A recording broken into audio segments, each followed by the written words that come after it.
اللہ تعالیٰ نے ان کے اپنے گھر میں ایک کوئین دی، اور اس کے بعد پھر انہوں نے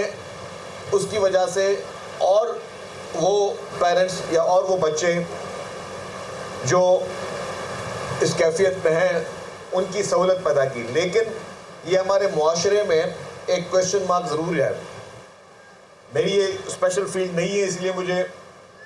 اس میں ایک لمیٹڈ انفارمیشن ہے، لیکن میرے حساب سے جو میں نے ابھی معلومات کی کہ پاکستان میں 3 لاکھ بچے ایسے ہیں جو اس سلمز میں ہیں،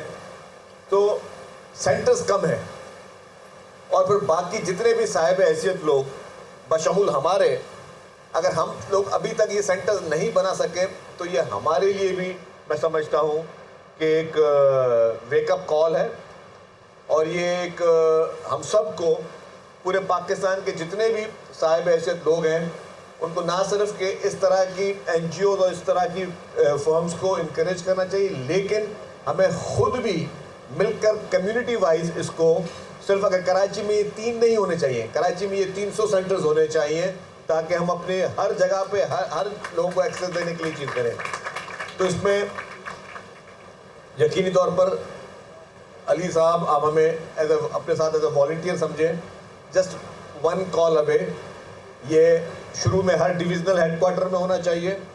پھر ہر سٹی میں ہونا چاہیے. جہاں تک میں نے جتنی چیزیں دیکھی ہیں، ہمارے پاس یہ آٹزم سینٹرز بھی الحمدللہ حکومت سندھ نے بنائے ہیں، اور حکومت سندھ پہلی حکومت ہے پورے پاکستان میں جس نے آٹزم سینٹرز بنائے اور بہت اسٹیٹ آف دی آرٹ بنائے.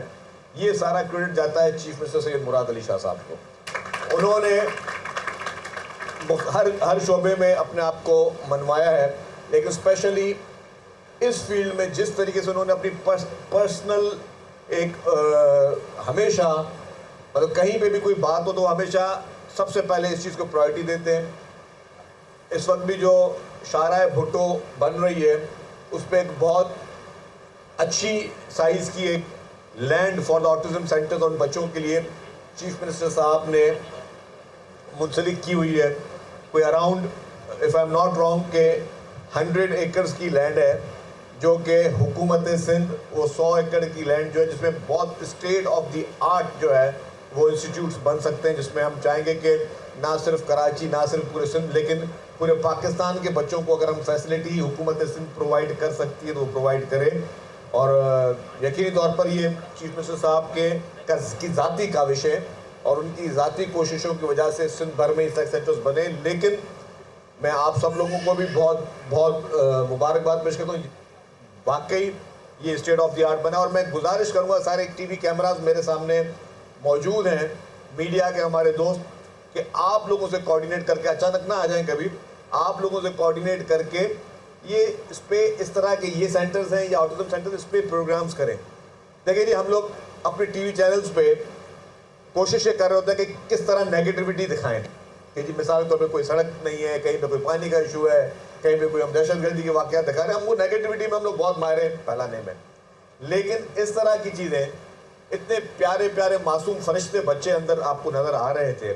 اور ان کو ٹرین کرنے والے لوگ وہ جو والنٹیئر لوگ ہیں، میں یا کوئی والنٹیئر ہے یا وہ اپنے جابس کریں، یہ سب کے سب میں سمجھتا ہوں کہ یہ مبارکباد کے مستحق ہیں لوگ، اور ایک اچھے کاز کے لیے کام ہو رہا ہے. ہم اپنی میڈیا میں یہ چیزیں کیوں نہیں دکھاتے؟ ہم اس کے ذریعے جو پیغام، مثال طور پر میں تو آج ایک اور سرکاری تقریب میں چیف منسٹر ہاؤس میں گیا تھا، تو چیف منسٹر صاحب نے مجھے کہا کہ جی میں جا رہا ہوں نازم آباد چلنا ہے. میں نے کہا سر بالکل یا بسم اللہ. ظاہر ہے یہاں آ کے میں تھوڑا بہت ایموشنل بھی ہو گیا تھا ساری باتیں دیکھ کر، لیکن اگر اسی طریقے سے یہ چیز پوری دنیا کیوں نہیں دیکھے؟ ہمارے پاکستان کے اور صاحب حیثیت لوگ بھی آ کے دیکھیں، سب چیزیں دیکھیں، ان کو اسپیشل انویٹیشن پہ بھی بلانا چاہیے، لیکن ہم اپنی میڈیا پہ دکھائیں تاکہ سب کو پتہ چلے کہ اتنی بہتر سے بہتر چیزیں ہمارے اپنے ملک میں ہماری حکومتیں اور ہمارے پرائیویٹ لوگ کر رہے ہیں. This is the really remarkable job, and I wish کہ میں گزارش کروں گا میڈیا سے، تمام ٹی وی چینل کے مالکان سے، ان کی مینجمنٹ سے، برائے مہربانی جو ہمارے آٹزم سینٹرز ہیں ان سینٹرز کو دکھائیں with the permission of the management and the parents, کہ کون سے پیرنٹس وہ دکھانا چاہتے ہیں یا نہیں دکھانا چاہتے، وہ دکھائیں تاکہ ہم جن لوگوں کو کافی اس طرح کے لوگوں کے گھر میں اس طرح کے بچے ہوں گے جن کو یہ ابھی تک پیغام ہی نہیں ملا کہ جس طرح کے سینٹرز موجود ہیں یا نہیں ہیں. یہ ایک طریقے سے اس کی پیچ ہے. تو اینی وے بہت بہت شکریہ اینڈ ریئلی اپریشیٹ اور سلام ہو آپ لوگوں کو. پاکستان زندہ باد.